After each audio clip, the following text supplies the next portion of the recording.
India থেকে আমাদের বাংলাদেশের নায়িকাকে যদি এভাবে তুলে ধরা হয় অবশ্যই এরাও সুন্দর করবে আমি আশা করি। তুফানটা অবশ্যই তুফান তো ভালো হয়েছে, বাট তবে মুভিতে আমি যতটুকু দেখেছি অতটা মিল নেই। মানে মুভির তো সিকোয়েন্স গুলো মিল থাকতে হবে। আমি আসলে রিভেঞ্জ দেখবো, কালকে 2টা মুভি দেখেছি, আজকে রিভেঞ্জ দেখবো কারণ বুবলি আপুকে অনেক পছন্দ করি। বুবলি আপু অভিনয়গুলো আমার খুবই ভালো লাগে, আর যে হিরো আছে ওনাকেও আমার খুব ভালো লাগে। আলাদা এজন্যই কারণ কাপল যে হিরো হিরোইন এদের যে মানে একটা মানুষের জীবনে বাস্তবতা থাকে, যেমন প্রেম রিলেশন বা একটা ফ্যামিলি লাইফে কি কি ঘটে সবকিছুই তো এখানে মুভিতে তুলে ধরা হয়।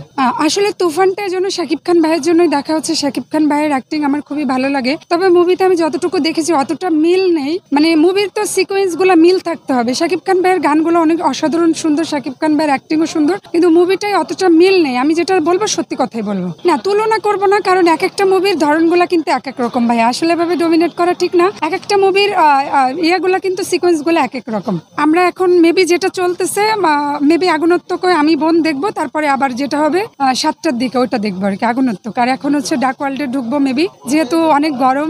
হ্যাঁ, আমি আসলে সব মুভি দেখি। আসলে সিনেমা দেখি এই টাইমটা একটু বিরতি টাইম, ফ্যামিলি স্পেন্ড করি। আর দ্বিতীয়ত আমরা যেহেতু অনেক কর্মসংস্থানে অনেক ব্যস্ত থাকি, এই টাইমটা অনেক ফ্রি টাইম, তো চেষ্টা করি বাইরে টাইমটা নষ্ট না করে মুভি দেখি। আমরা আগে যেমন একটা মুভি দেখার জন্য অনেক বিনোদন করতাম, ঠিক আগের মতোই আমরা সবাই ফিরে আসতে চাচ্ছি যে সবাই যেন সিনেমা হলে এসে মুভি দেখি। আমি আসলে যে আমি কাউকে ছোট করে দেখি না।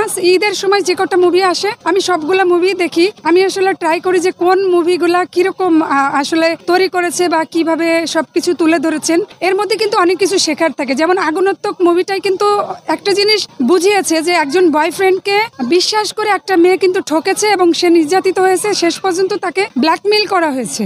আর ডার্ক ওয়ার্ল্ডে যেটা তুলে ধরা হয়েছে যে সবাইকে পৃথিবীতে বিশ্বাস করা ঠিক নয়। একটা বাবা কিন্তু একটা মেয়েকে মানে খারাপ মানুষের হাতে তুলে দিয়েছে এবং নিজের বয়ফ্রেন্ড যে ক্ষতি করতে দ্বিধাবোধ করেনি। এজন্য মেয়েদেরকে অ্যালার্টভাবে সতর্কভাবে তাদেরকে ভিডিও ছড়িয়ে দিয়ে ভয়ভীতি দেখায় যে টাকা পয়সা নেওয়া হয়েছে। এটা থেকে যেন ছেলেমেয়েরা বিরতি হয়, যাকে তাকে বিশ্বাস করে যেন সব জায়গাতে তারা আগমন না করে মেয়েরা, এটা তুলে ধরা হয়েছে। এটা থ্যাংক ইউ প্রডিউসারকে।